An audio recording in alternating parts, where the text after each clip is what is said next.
Good morning, everyone. Kevin here from Skywatcher, and welcome to the What's Up Webcast. We do this every Friday, 10 a.m. Pacific, right here at the Skywatcher USA YouTube channel. Cover everything from what's up in the nighttime sky to equipment to helpful tips and tricks. And of course, at the end of the month, we have a special guest to talk about their specialty in the field of astronomy. So we are in our new studio today. This is the first episode. We're still kind of working on some of the technical layout in here. Camera's sitting a little high. Some new screens we're working on, so they're expected to change a little bit, and we should have some cool stuff in the upcoming months as things advance a little bit more. But yes, this is where the What's Up Webcast will take place moving forward, but we'll try to get the angles and stuff a little bit better over time. Now, it is the first of the month, so we are doing February night skies. And if you like what you see here at the What's Up Webcast, please go ahead and subscribe, leave a like on the channel. We do notice that a majority of you are not subscribed to the channel at all. So if you could go ahead and do that, that would be a really big help for all of us here and lets us know that we're doing a good job. And if you want to support the channel in other ways, you can head over to the skywatcher.threadless.com website, and you can get some cool Skywatcher swag and such for your Skywatcher stuff. So that's over there. You can head over to skywatcher.threadless.com, pick up some cool shirts, and all kinds of fun stuff are hanging out over there. So it is February. We will be getting the totem patches out to everyone. We're going to go over that today. And yeah, so it should be a good time. So let's just jump into it. I'm going to try to do this. I'm down a monitor. I lost a monitor during our move. So I'm only doing this with two. Oh my God, two monitors. It's way easier to do this with three. So, but yeah, it should be a good time. So we're going to make this work. But if you like what you see here, please go ahead and subscribe to the channel. If you have some ideas for a future episode, email us at info@skywatcherusa.com and title it What's Up. If you want to see more about what's going on here at Skywatcher, including sales, new stuff, the webcast, everything that we do here, go ahead up to skywatcherusa.com, hit subscribe and save up at the top, and yeah, you're part of the email list, and you'll get updates about what the episodes are about and all kinds of fun stuff there. All right, so let's start off with the brightest object in the nighttime sky. That's the moon, and new moon is actually right around the corner, February 10th. So not this coming weekend, but the weekend after is going to be your new moon date. That also just happens to be on the weekend. So we have the 10th and the 11th of February is going to be your dark sky weekend, landing right on the new moon on Saturday. So that should be a good one to get out and do some dark sky observing with, imaging. Just a good time to get out there. So let's see. Our full moon for the month is February 24th, so right at the end of the month. That is going to be the snow moon. So the snow moon, of course, gets its name because of the snow on the ground. It's very cold this time of year. There's a lot of nicknames for full moons each month. It's a fun thing to do if you do a lot of outreach events.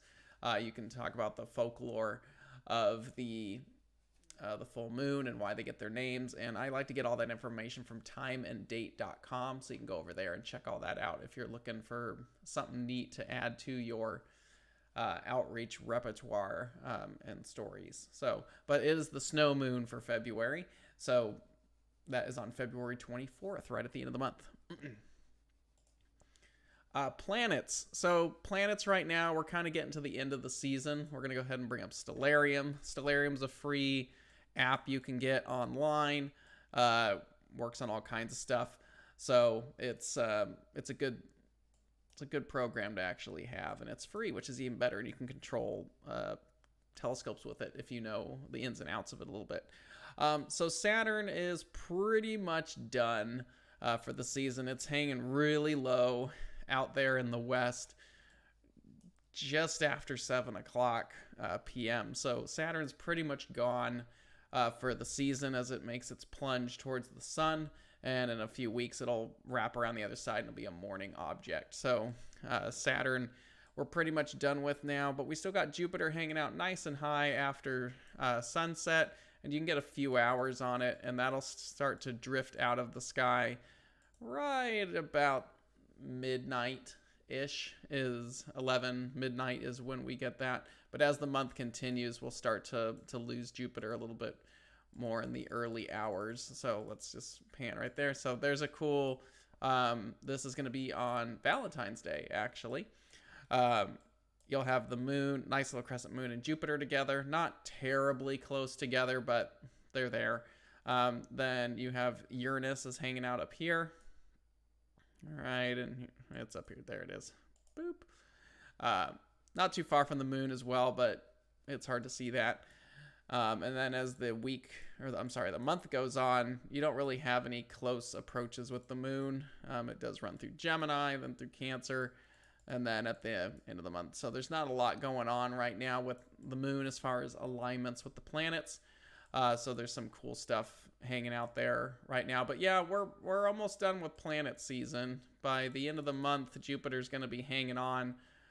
It'll still be visible for a couple hours, but by the time we get to about 10 o'clock, Jupiter will be heading out.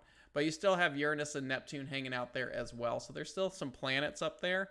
But right now, there's just not much left. Right now, Jupiter is pretty much it for the naked eye planets, and we'll start to lose that as we get into March. So, but for now, it's still quite dominant in February. So, boop, boop, boop, boop, boop, boop, boop. There we go. So that's it for the planets. We are getting close to the end of planet season. Once we lose Jupiter, we're not going to have a whole lot for planets for a little bit. But you know, that's here nor there. As towards we get to the fall of this year, and winter is generally when the planets are coming back around on a lot of stuff. So that is the planets right there. Now the sun, we are just over 2 months away from the April 8th solar eclipse. The total solar eclipse that's going to be going right through the US, some portions of Canada, and Mexico. And that is on April 8th, Monday. So that is right around the corner, and it's getting to be crunch time at this point. So I hope you have your stuff ready to go. Hope you've got your equipment ready to go, because at this point, if you don't have it, there's a good chance you're not going to get it in time. It's going to get nuts before we get out of this whole thing. So, but we have a lot of cool guests coming on in the next couple months as we lead up to the eclipse, including Fred Espenek, who's an amazing Mr. Eclipse is Fred's nickname. But we have some really cool stuff that should be coming up for the eclipse. So if you're into solar and you want to know more, we do have all of that coming up in the next couple weeks. We've got a lot planned until the eclipse is done. So something to think about. But the sun is always cool to go out and look at. There's always prominences, sunspots, especially as we roll into 2025 next year. That is when we reach our maximum for solar maximum. So as far as activity goes. So if you have a solar H alpha telescope, that works really well. Of course, white light is good too for just sunspots, but hydrogen alpha solar filters are honestly the way to go when you're observing the sun, because you can see all that dynamic prominences and flares and all kinds of cool stuff there. So I highly recommend doing that. If you're observing the sun, don't ever do it without the proper filters. And if you need to go back and see our episodes, we do a safety episode about what types of filters there are and what kind of stuff they do and all of that. So if you want to know more, you can always head over and check that out. But please be very, very careful when observing the sun. Do not use some nighttime imaging H alpha filter. They are not the same. They are nowhere near close the same. So you cannot use an H alpha solar filter you cannot use an H alpha imaging filter for the night on the sun. It's not the same. It may be the same wavelength, but it's not the same application. So please be very careful with all of that. But the sun is very dynamic right now. If you want to see what's going on over there, you can always go to space weather is pretty good. I like that for white light, so let's go there. You can see right now it's just peppered with all kinds of little active regions right now. There's a decent sized sunspot right there, 3571. is a pretty decent size, but 3567 up at the top there and 3574, those have some pretty cool chains of sunspots. So that's something that you could definitely check out as well. There's just a lot of dynamic things happening, but you need to do that with the appropriate filters. So please be careful when observing the sun. Now, if you want to see what's going on in H alpha, just Google GONG, G-O-N-G, H alpha, and it'll take you to this page right here. These are active H alpha telescopes that are observing the sun right now. So you can see today there's not a terrible amount of things to look at. There's not a lot of proms going on. There's some active regions, some filaments, but it's pretty quiet as of today, but it changes on the daily. So that's why it's always cool to go out and observe the sun, because it's a constantly changing object. So something to definitely go out and take a look at if you're into the sun, but it's definitely worth it. But yeah, there's some nice filaments here, cool V filament right here, and these are active regions, these brighter areas. But this is with the appropriate H alpha solar filters. So please be very, very careful about that when observing the sun. But the sun is constantly changing. It's good to go out and image and do all kinds of cool stuff there. So that is the sun. Now, meteor showers, there's not a lot in meteor showers for February. There's just not a lot going on right now. So we'll definitely take a look at that as the months go on. But February is pretty quiet. None. There's no major meteor showers happening right now. Comets, there's always something cool going on. A lot of comets right now are not naked eye visible. They're more, I call them telescopic objects, but we can see going through here. You can go to cometchasing.skyhound.com. That's my favorite website for observing comets. They've been doing these videos now. It doesn't look like they have February up yet. It's only the 2nd, so I'll keep an eye out that. But 12P Pons Brooks is the comet that we're keeping an eye on. There's a chance this could be visible during the eclipse in April, which should be really cool. So we want to keep an eye out on that one. And then there's a collection of other ones here. But if you want to know the details, you can all go down here. So you can see 12P Pons Brooks is very visible right now in the northern hemisphere. You can go out there right now. It says it's shining at magnitude 8. So it's definitely telescopic. Naked eye visible is usually 7 or brighter, but 8.1, that's in a telescope. There's no major comets right now that are naked eye visible. All these are telescopes. So we have 12P Pons Brooks is 8. Pan-STARRS S3 is 10. 62P is 9.2, and so on and so forth. But this will tell you where it's all visible and all the information is there. So there's some pretty cool comets for the northern hemisphere. So right now, 12P Pons Brooks is pretty good. C 2021 S3 is more of a southern hemisphere right now. This 62P, I will butcher that name. So just 62P, that is currently visible. But at the end of the month, it looks like it starts to disappear and then come back. So that's kind of interesting. And then, yeah, C 2023 A3. This one's pretty good until March. So there's some pretty good stuff that's actually visible here in the northern hemisphere. So definitely go out and check that out if you can. But it gives you all these notes on the comets that are up right now. So it's a good website to go into if you're looking for comets. And you can also just upload the finder chart, and it shows you where it's going as well. So you can kind of plan accordingly. Maybe you're looking for that Kodak moment or something to where you can get a good picture of one floating by something cool. So something to take a look at there as well. But that's up for the comets right now. There's just not a lot going on, but there's some very good stuff in the works that if you're looking for the possibility of having some cool comet stuff in the future, you want to keep an eye on this because it'll let you know which comets to keep an eye out for.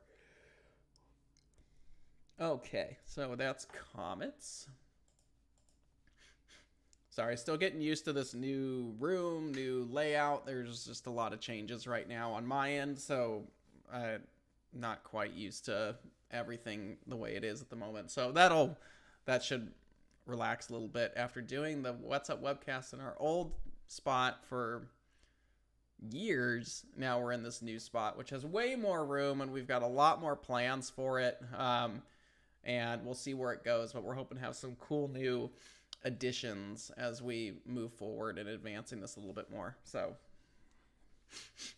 for deep sky, we could do a whole hour-long episode on targets this time of year. Some of these are probably pretty basic, but, you know, we'll get into it. So obviously M45, the Pleiades cluster. This is a great target, especially if you're new to astronomy, because the Pleiades is a naked eye visible object for the most part. It's great in binoculars, small telescopes, and then big telescopes as well. So there's all kinds of cool stuff that you can do with the Pleiades, but it's a great target for any level of astronomer and any optic. Like wide field, it's really interesting.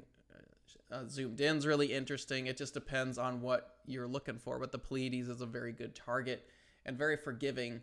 If you're getting into imaging or observing, it's just an overall easy target, and it's a great one for outreach as well. So something to consider if you're got your first telescope, or you just want something cool on this one. M45 or the Pleiades cluster is a great target. It is a open cluster that has a reflection nebula with around it. The stars are actually moving through the dust. It's not part of it as a unit, but there's no filter that can really help you with a reflection nebula. No narrow bands can help you with that. You just have to go through with either a light pollution filter or a standard luminance filter, but you can't do much with like O3 or H alpha or something like that. So you're just on your own at this point. So there's another shot of the Pleiades right there. Now, another one that's up right now is NGC 2244. This is the Rosette Nebula. Now, NGC 2244 is actually the designation of the star cluster that sits within the nebula.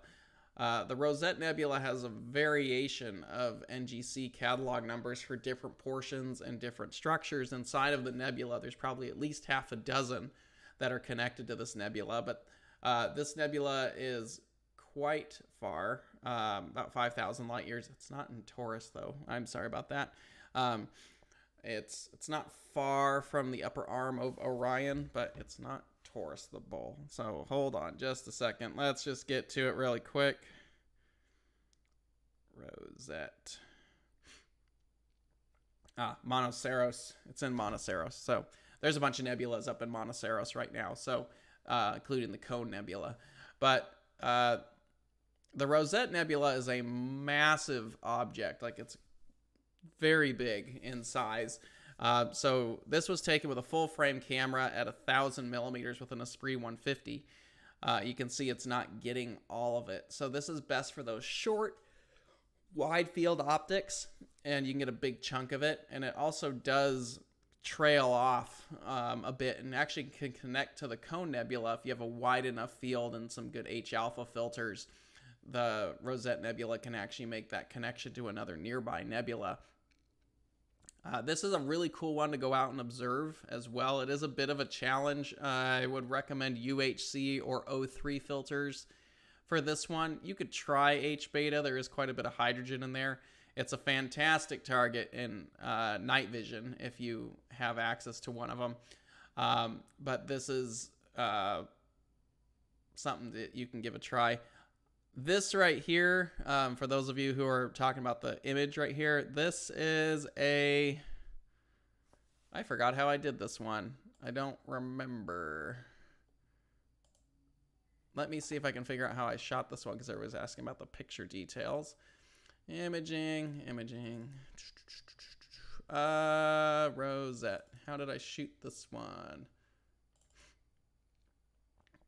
Oh, so this was color. Okay, so this particular shot right here is a one-shot color with hydrogen alpha data applied within it. So it's kind of a interesting way to do it. I haven't done too many pictures like this, but yeah, one-shot color with H alpha applied inside of it. So the stars are kind of a natural color because of the one-shot color. And then the hydrogen just kind of brings out some of the structure in there, but it does turn it kind of this strange pinky color in there. But I've done a couple shots that way, RGB, H alpha, but it came out pretty good. So should probably go back and revisit it. Someone brought this up last month, and I thought I would throw this into it. This is the Barnard loop, which is also known as Sharpless 276. The Barnard loop is a massive arc of hydrogen that is in the constellation of Orion. It's only 820 light years away from the Earth. Now, this particular nebula structure is huge. It spans a lot of the entire length of the constellation there. And you need exceptionally wide field optics to get the whole thing in one shot, or you have to do a mosaic like I've done here. So let me get to the mosaic here. There we go. So the mosaic that you see right here, this is a 1, 2, 3, 4, 5, probably 6 or 8 panels in hydrogen alpha using a Starlight Express 16200 camera, so an SX46, and a Canon 200mm f2.8 lens with an H alpha filter.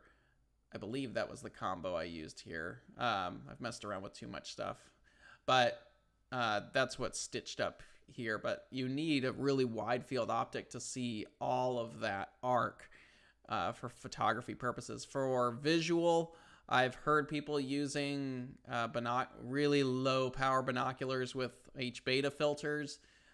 You can see it with a UHC, but H beta works better and to get the arc. But night vision with just a 1x lens and a H alpha filter in front of it is the best way to do it. It takes it down so easily. But it's a bit of a challenge because A, it's hydrogen, and B, it's a big chunk of the sky. So wide field optics are what you want. How to apply H alpha into one-shot color image. It's really no different than anything else. I think the way I did this one is I applied I think it's been a few years since I shot that image. I think I used hydrogen as a luminance layer, which is frowned upon. I think that's how I did it, or you can weave it into the red. Looking at this one, I think it just applied as a layer in Photoshop as luminance. So something there to work with. We could always go into that. Let me see what I've got floating around in the computer, because we're actually plowing through this pretty quickly. How much time was that?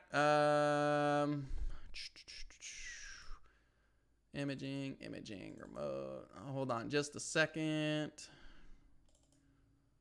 Let's see. Color data. Let me sort these really quick. So that's 36. Bear with me just a second. So for color, I shot, oh dang, 3 hours of color data for that. And then the H alpha, I shot a lot of H alpha.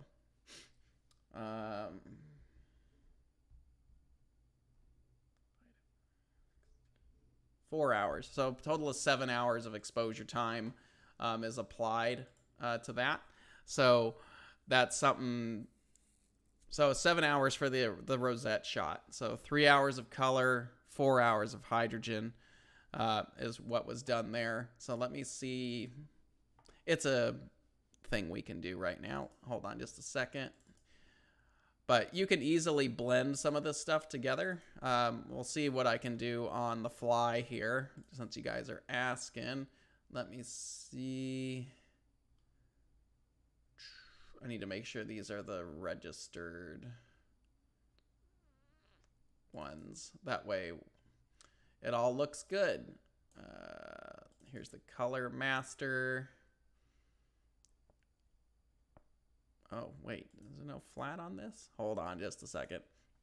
I'll see what I can do for you guys really quick.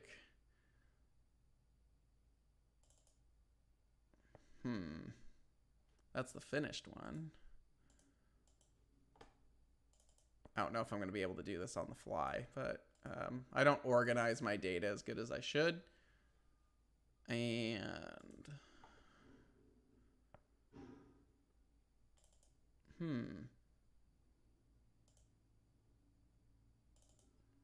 maybe this is it.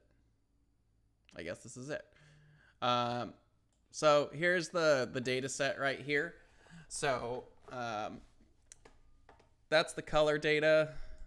That's the H alpha data. I don't do a lot with this. Let me see what we can do on the fly right here. So this is H alpha. I like to bring the slider down. And then you can go ahead and boost that a little bit. I'm sure this is how I do it. I'm sure people will have a fit on how I do things, but oh well. I like using these camera raw filters. If you've never done this in Photoshop, come on, Photoshop. You're not going to let me do this, are you? I don't know why it won't. There it goes. So this is the camera raw filters. I really like to do, where are they hiding? Detail, effects. Ah, here we go.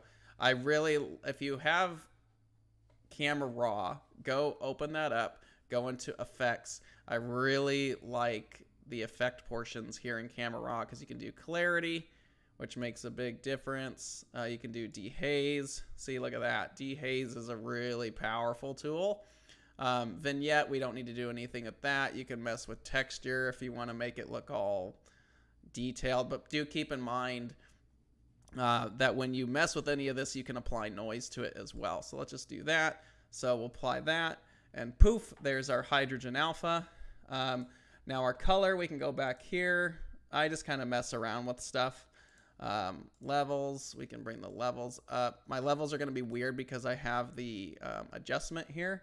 So there's that right there. And then you could do vibrance. I just kind of screw around with stuff. Vibrance, just to bring the star color out, and saturation. And you want to be careful with some of this stuff, because if you oversaturate it, that's something that you'd want to avoid. But when you apply a luminance on top of anything, you want to make sure that you oversaturate, because when you actually put a luminance layer on top of this, it's going to kind of move it back to like a pastel color. Your saturation is going to go down. And then under there, we could go back into camera raw. I like using camera raw. Again, this is just what works for me. We could do some dehaze to clear it up a little bit. We could get rid of the clarity.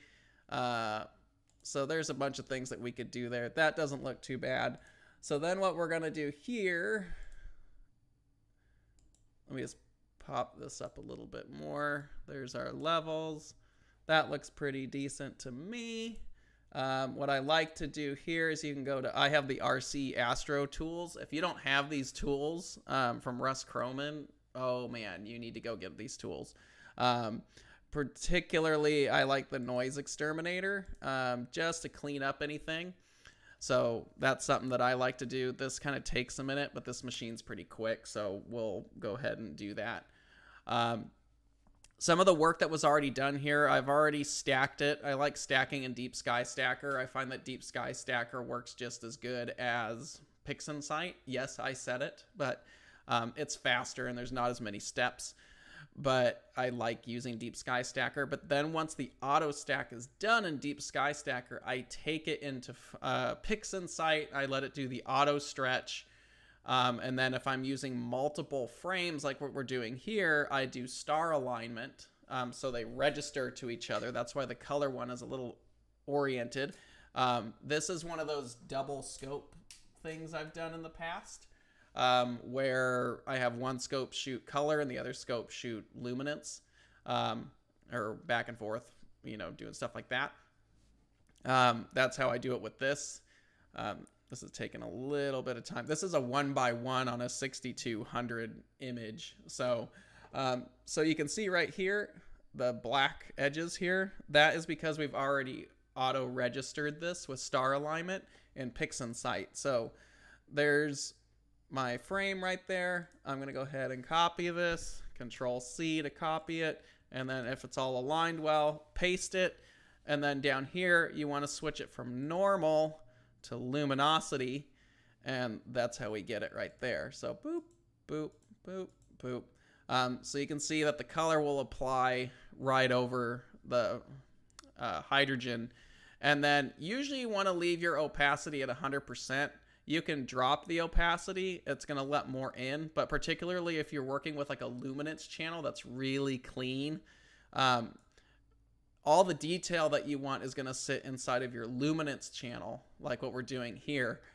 So I like to go ahead and layer, merge, visible. I'll just flatten it. And then we can go ahead and crop it where we want because of the weird little stack artifacts on the edges here. Go ahead and crop. Done there. Then we can just start messing with our levels and curves and saturation. So let's bring this down a little bit. And then you can go back into curves and we can go on and do all this. But there you go. See, you can mess around with some curves there. Bring this down a little bit. Good data in is good data out. So if you're messing with data that's bad, it's just not going to work well for you. So then we can go in here and then we can go vibrance and saturation and mess around with all of that. So saturation, and you can get as crazy as you want to get. I don't like doing too much. That kind of looks kind of neat, actually. Got some new tools applied to this.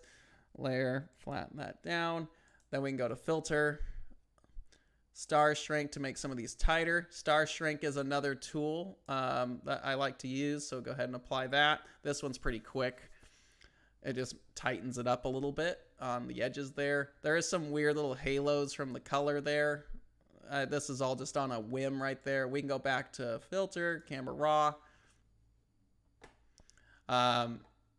So you can go back in here and adjust your texture, smooth it out a little bit. We could do some clarity in there. That actually looks pretty neat. You can dehaze it to clean up some of the haze in the middle there. And you can do all kinds of cool stuff there. If you don't like the lens stuff,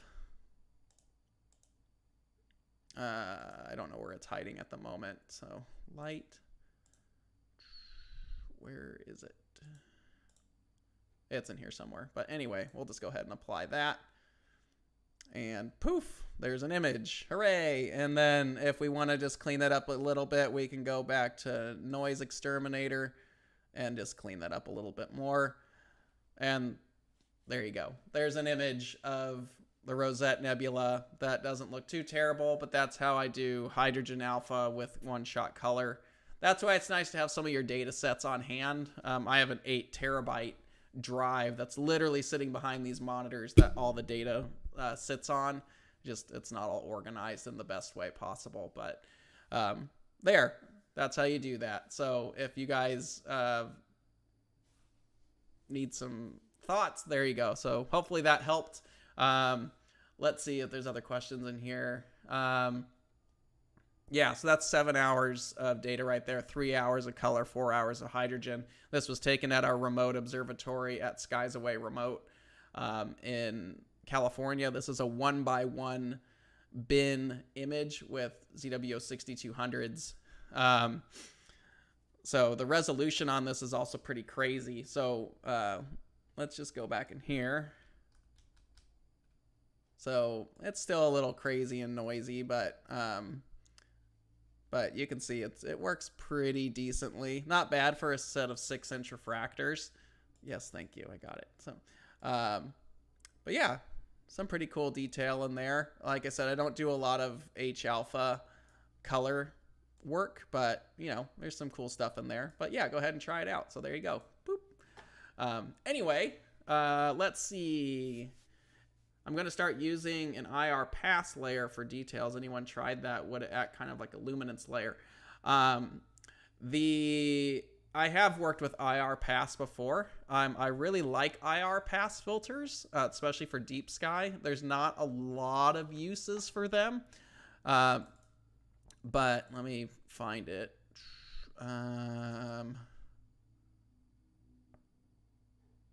Let's see. So this is M42 with an IR pass filter.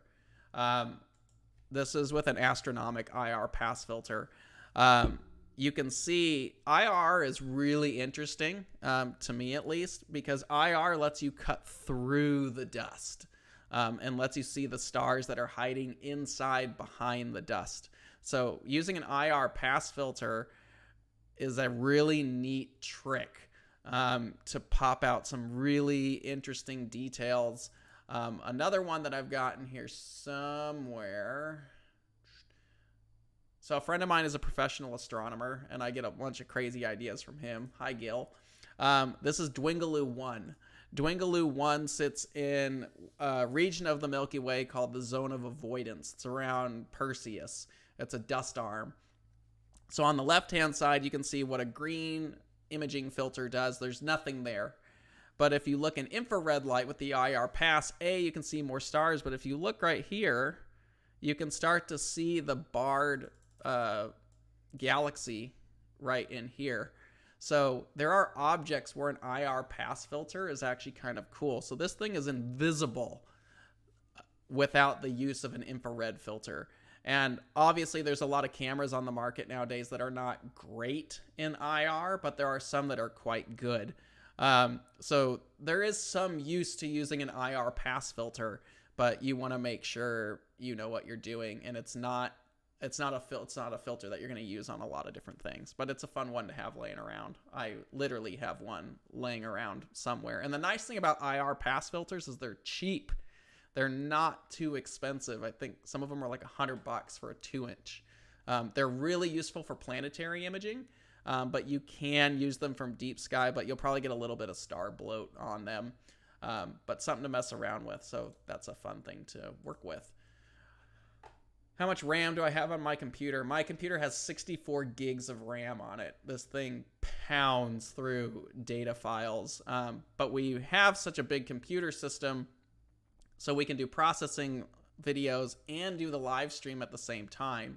So this is a gaming computer. It's a Lenovo Legion. Has multiple SSD drives on it, plus 64 gigs of RAM. So 64 gigs of RAM, just no problem working for stuff. So, all right. So that was our impromptu imaging processing technique right there. So another one this is my personal favorite open cluster, M46. Now the cluster itself is nothing too crazy, but it's visible right now. But what I like about M46 is it technically has two companions, but the one easy companion is NGC 2438.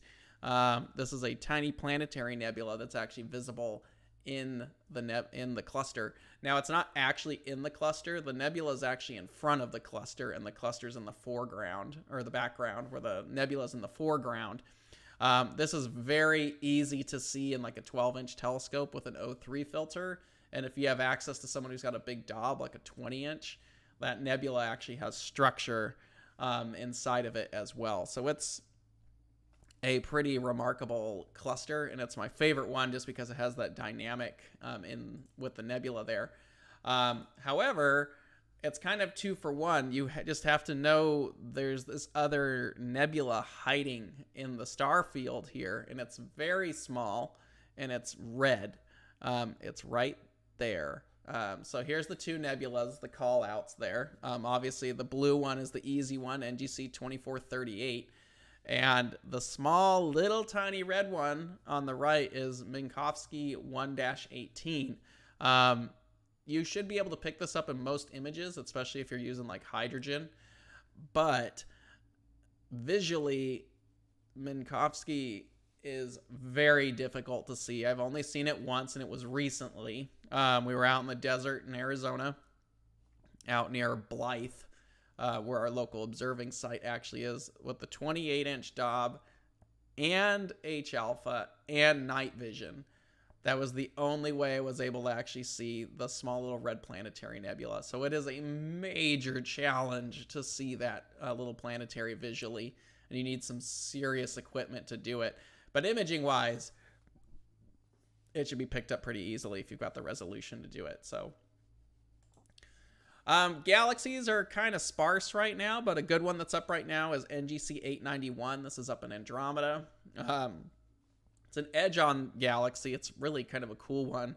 It looks like a UFO when you stumble across it inside the field of view of your telescope there, and it's very ghostly. So you want to go slow. Even in a large telescope, it's easy to kind of drive over it without paying attention to it. So something that you want to pay attention to if you're trying to observe it visually. Imaging wise, it's not too terribly difficult. It's just like any other galaxy. This one's quite condensed, so there's no additional details that are going off the plane of the galaxy too much, but there are a lot of little galaxies in the region too, so it's a fun one to go after.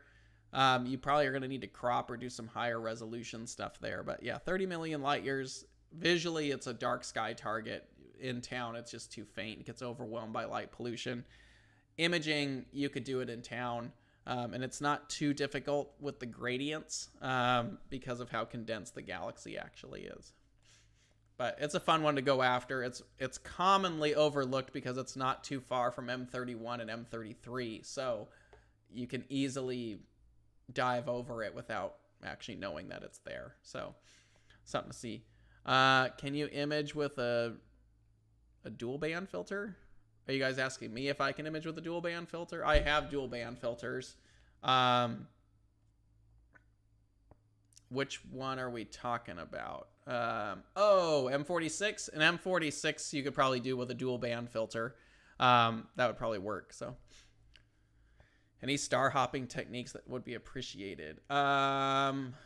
Star hopping, I like to, when I'm star hopping with my Dob, the way I like to break it down is, well, first, the constellations are going to be kind of your states.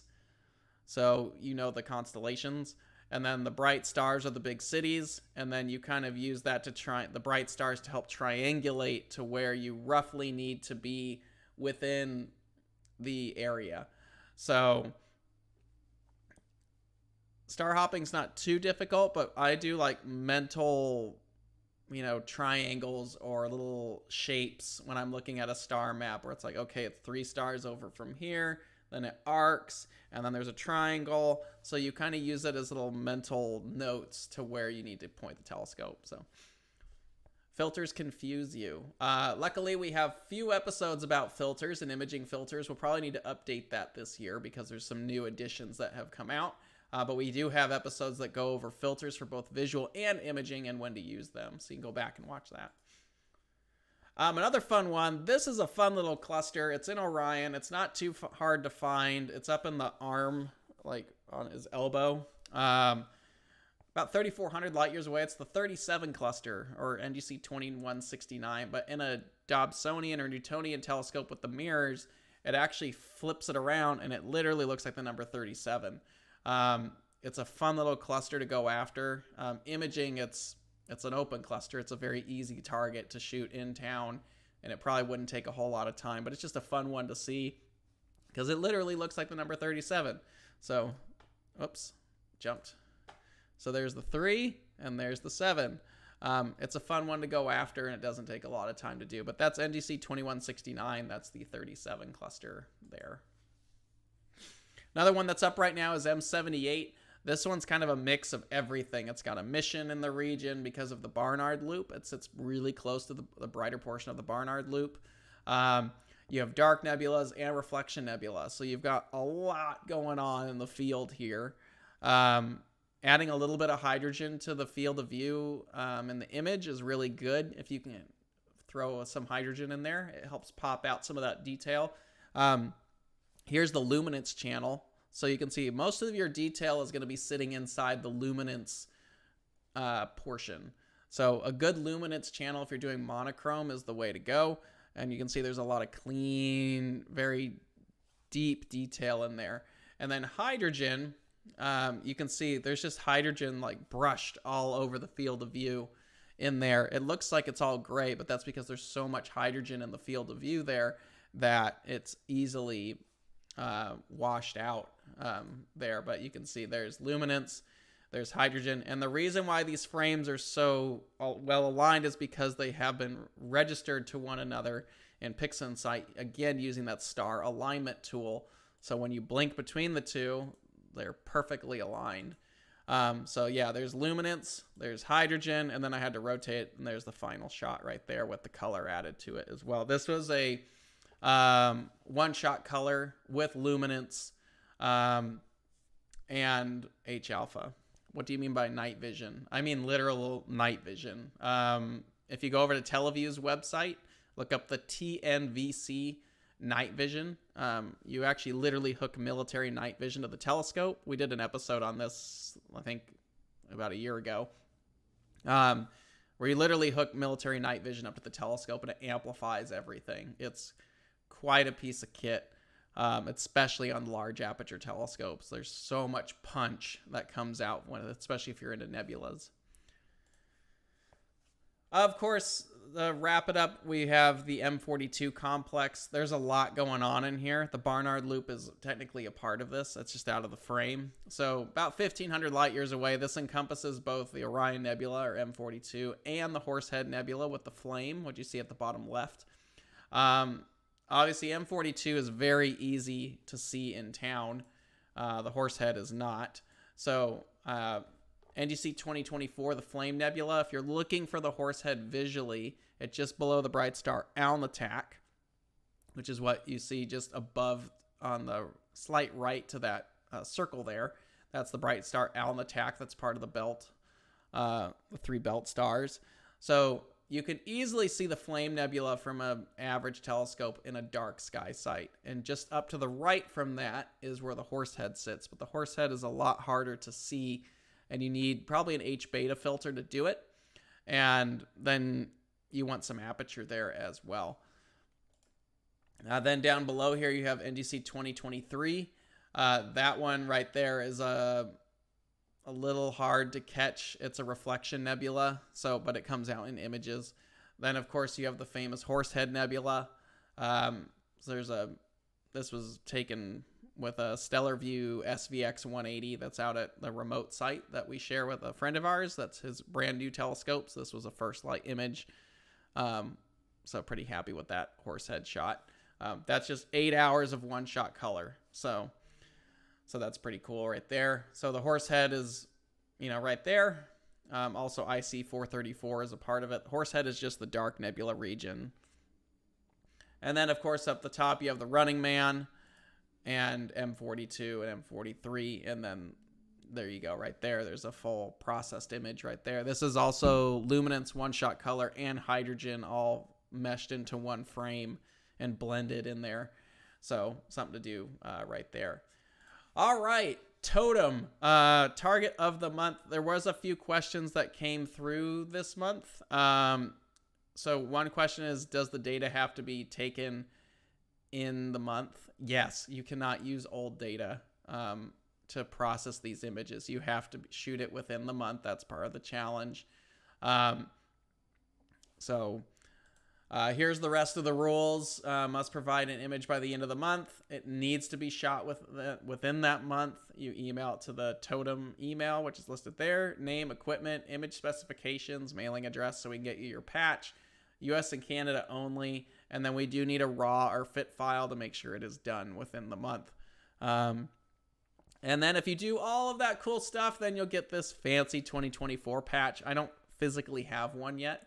But it is the 20th anniversary for Skywatcher as well. So that is going to be the 20th anniversary patch. So anybody who applies for or puts into Totem this year is getting one of these patches. I know some of you are waiting for a few of last year's patches. We'll try to get that taken care of as well. We do ship everything out, so I don't know where some of these go because we get this kind of repeatedly, but we'll make sure everyone gets their patches. And then we do have a contest this year where you can win all kinds of gift card for our website. I don't know if those details are up yet on the website, but we do have a Totem contest this year. The best image of each month will be pulled and then given off to our judges for going in and picking the best 3 images of the month for the year. So we'll pick the best image every month, and we're going to try to make sure that it's not the same person either. So that way you don't just get into the top 3 with the same couple people. So we'll do our best there. So January was the Dolphin Nebula, Sharpless 308. I do understand some of you in the north weren't able to get this because it's rather low in the south. We try to make sure we pick targets that are easy for everyone. Just sometimes you can't win them all. So I'm sorry if you couldn't reach this one.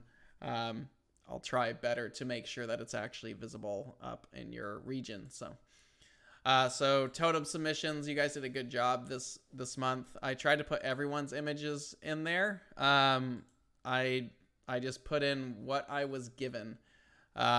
So these are our submissions for the month of January. So you guys, this one was really impressive to me because it's taken with a Celestron 130 SLT. So that's quite a shot there. But you guys did some really good stuff this month. Thank you for sending it in, and we'll make sure to get you all on the list and mail it out to you as soon as we can get those patches going for you. So keep an eye out for that. Now, February 2024, it's going to be fun because this one's also a challenge. Here you go. Good luck with this one. So this is, actually, I completely spaced out the name of it. Hold on just a second. It should all be on the website, and my brain's not working this morning. So this is the target. This is HFG1, this planetary nebula right up here, which also has to be right next to Abell 6. So if you can't find this one, you want to find the Abell 6 planetary. It's right next to it. So yep, that is the target of the month right there. That's Hecathorn Fenzen Gull 1 is the name of that nebula. The best thing I could give to you at this point is use an oxygen 3 filter. Right here, you're looking for that that O3 bubble right there is what you're looking for. So go for it. Good luck with it. So if you like what you see here, please go ahead and subscribe, leave a like on a video, let us know we're doing a good job. We really would like you to subscribe, so please help us out there. So good luck with the totem. Good luck with all of that, and we will definitely get out everyone's patches as soon as possible. And if you're missing some from last year, we'll make sure we get those out too. But yeah, that's pretty much it for this month, for What's Up in the Month. Next week, we're having our buddy Alex back. We're doing Tech Talk with Alex. So Alex will be on with us, and we'll be talking about all things Skywatcher technical stuff. So if you have some tech questions, that would be the time to ask them. Other than that, that is pretty much the end of it for this month. Thanks for working with us on that. What was the field of view on that image? That was a 1000mm full frame. For that. It's basically our Esprit 150 and 6200. So I don't know off the top of my head what the field of view equates to. It's a little over a degree-ish, somewhere in there. So I'll have to calculate all that. Again, I just don't have it off the top of my head. Let's see. Where is Star Arizona making the Nexus and Apex reducer? I have no idea. You should probably call the Star Arizona and ask them that. I don't know where those get made, but they do work really well. But yeah, I don't know where they're getting them made. But we have a few of them, and they're great. So if you have a Quattro, get a Nexus. If you have a Refractor, get a Apex. So I actually have a 12.5-inch RC telescope that we're going to put an Apex on, because an Apex can actually be used with an RC as well. So something cool there. All right, everyone, that's pretty much it for this week. We will see you guys next week with a Tech Talk with Alex. Thanks very much for hanging out with us. We'll break in the new room here soon. And yeah, that's pretty much it. So thanks again. If you need coordinates for totem targets, they're all on the website. Go over to skywatchusa.com under media, and you can find the totem targets and all their information there. Can the apex be used with an FC60? The apex is a 2-inch corrector, so I don't have an FC or an FS60. If it has a 2-inch focuser, I think it can work, but you'll have to reach out to Star Arizona on that. I don't know for a fact on that or not. So, all right, everyone, we'll talk to you later. Thanks very much. Clear skies, and we will see you guys next Friday with Alex, and we're going to have a good time. So have a good weekend. Take care, and we'll see you guys next Friday. Clear skies. Bye.